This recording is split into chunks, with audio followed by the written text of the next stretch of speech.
जय हिंद दोस्तों, स्वागत है आप सभी का एस्ट्रो सूत्रा यूट्यूब चैनल पर। बहुत सारे मित्र अक्सर पूछते हैं क्या वो किसी बिजनेस में सफल हो सकते हैं, क्या वो कॉर्पोरेट सेक्टर में अगर जॉब करें तो उनको सफलता मिल सकती है, क्या वो फाइनेंशियल क्षेत्र में अगर जॉब करें तो उनको सफलता मिल सकती है। आज की इस वीडियो में मैं आपके सामने एक ऐसा ही पर्चा डिकोड करने वाला हूं जिसमें कि कॉर्पोरेट सेक्टर में, बिजनेस में और फाइनेंशियल सेक्टर में सफलता के योग है।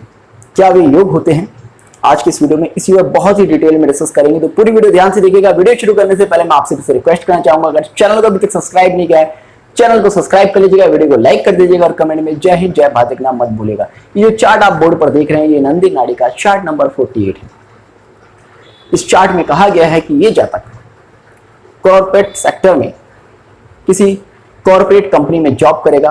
पहले वो जॉब प्राइवेट लेवल की होगी, एक परमानेंट जॉब नहीं होगी और उसके बाद उसकी परमानेंट जॉब हो जाएगी। क्या योग है इस चार्ट में जो कि इसको कॉर्पोरेट क्षेत्र में सफलता दिया है? मैंने आपसे हमेशा कहा है कि जब भी हम नाड़ी ज्योतिष के माध्यम से किसी व्यक्ति का प्रोफेशन जज करते हैं तो हमें सीधा सा शनि को लगन बनाना है। सबसे पहले हम देखते हैं शनि की राशि कौन सी है, उसके बाद देखते हैं शनि के ऊपर किन प्लैनेट्स की एस्पेक्ट है। अगर आप इस कुंडली में देखेंगे तो आप पाएंगे कि शनि यहां पर वृश्चिक राशि में है, केतु के साथ बैठा है। अब आप सीधा सा अगर देखेंगे तो आपकी एक चीज समझ में आएगी, ये जातक कहीं ना कहीं टेक्निकल क्षेत्र से हो सकता है, क्योंकि शनि मंगल की राशि में है और साथ में केतु है जो कि अपने आप में मंगल की राशि में मंगल का काम कर रहा है। किंतु यहां लिखा गया है कि जातक कॉर्पोरेट सेक्टर में सफलता प्राप्त करता है। बहुत ही महत्वपूर्ण सूत्र इस चार्ट से आपको मिलने वाला है और आप सभी से रिक्वेस्ट करूंगा बहुत ही ध्यान से इस चीज को समझिएगा। किसी व्यक्ति की कुंडली में बनने वाले योगों में जो योग सबसे ज्यादा प्रभावशाली होता है वो उस व्यक्ति के जीवन पर सबसे ज्यादा प्रभाव रखता है, उसी क्षेत्र में उसको सबसे ज्यादा सफलता प्राप्त होती है। ये एक सूत्र आप नोट कर लीजिएगा। जरूरी नहीं कि हम शनि से ही प्रोफेशन देखें, जरूरी नहीं कि हम गुरु से ही किसी व्यक्ति की लाइफ को देखें। इस सूत्र को आप थंब रूल की तरह समझ के चलिएगा। अब आप कहेंगे कि ठीक है, चलिए हमने ये भी मान लिया, मगर यहां पर फाइनेंशियल सेक्टर, कॉर्पोरेट सेक्टर या बिजनेस में सफलता के योग क्या है? क्योंकि यहां पर फाइनेंस का कारक शुक्र भी अगर देखा जाए तो वो नीच होकर बैठा है। तो किस तरह से योग बनता है? बहुत ही स्पेशल चार्ट है और बहुत ही स्पेशल हो गया। आप देखिएगा यहां पर शुक्र नीच होकर बैठा है जो कि दिखाता है कि फाइनेंस की हालत बहुत अच्छी नहीं है। किंतु आप देखेंगे यहां पर शुक्र और बुध के बीच में एक्सचेंज है। ये दोनों प्लैनेट अपनी साइंस चेंज कर रहे हैं और दोनों प्लैनेट अपनी स्ट्रेंथ को गेन कर रहे हैं। बुध जहां पर परिवर्तन के बाद अपनी स्वराशि में जाकर उच्च हो जाता है, वहीं शुक्र स्वराशि हो जाता है और अपनी स्ट्रेंथ पा लेता है और साथ ही साथ सूर्य का भी नीच भंग करता है। यहां पर योग बनेगा बुध और शुक्र का, और वो भी फाइनेंशियल साइन में, और वो भी बहुत स्ट्रांगली। एक थंब रूल की तरह आप नोट कर लीजिएगा, किसी व्यक्ति की कुंडली में बुध और शुक्र परिवर्तन करते हैं तो ऐसे व्यक्तियों का माइंड कॉमर्शियल क्षेत्र में बहुत ही अच्छा चलता है। कारण क्या है? क्योंकि कॉमर्शियल साइंस है।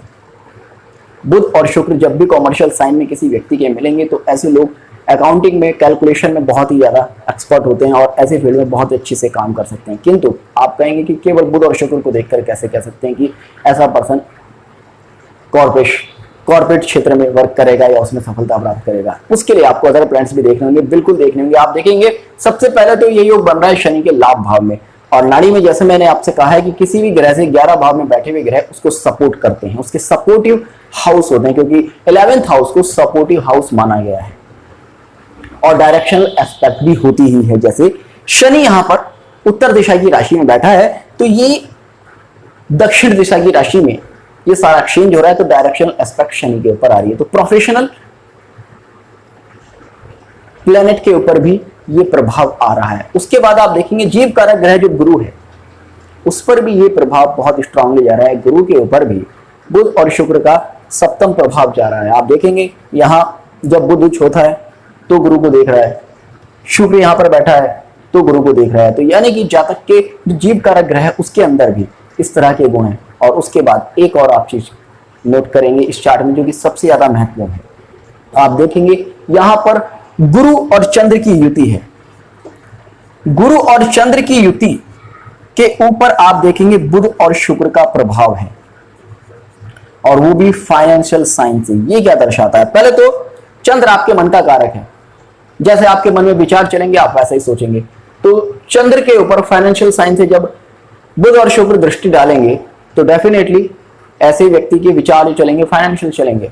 ये एक और यहाँ पर प्लस पॉइंट हो गया जो मैंने आपसे एक्सचेंज वाला बताया। उसके अलावा उसके बाद एक और थंब रूल आप नोट कर लीजिएगा, किसी व्यक्ति की कुंडली में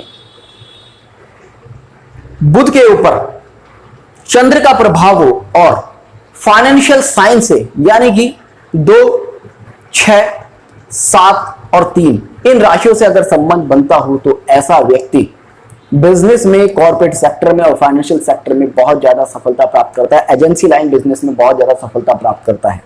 उसका रीजन क्या है? शुक्र हो गया पैसा, बुध हो गया व्यापार और चंद्र हो गया मूवमेंट, यानी कि पैसा, व्यापार का मूवमेंट। कॉर्पोरेट सेक्टर में, बिजनेस में, फाइनेंशियल सेक्टर में क्या होता है? पैसे का लेन देन। आप माल इधर से उधर बेचेंगे और आप देखेंगे, मैं जो आपसे कहता हूं कि शनि को आपको एक बार देखना जरूर पड़ेगा। शनि के त्रिकोण में चंद्र बैठा है, केतु बैठा है शनि के साथ। तो शनि के साथ जब चंद्र बैठा है तो सीधा सा इंडिकेशन जाता है कि कहीं ना कहीं जो इस व्यक्ति का प्रोफेशन होगा उसमें बहुत ज्यादा मूवमेंट होगा, भाग दौड़ होगी। मगर वो भाग दौड़ किस चीज की होगी? पैसे की।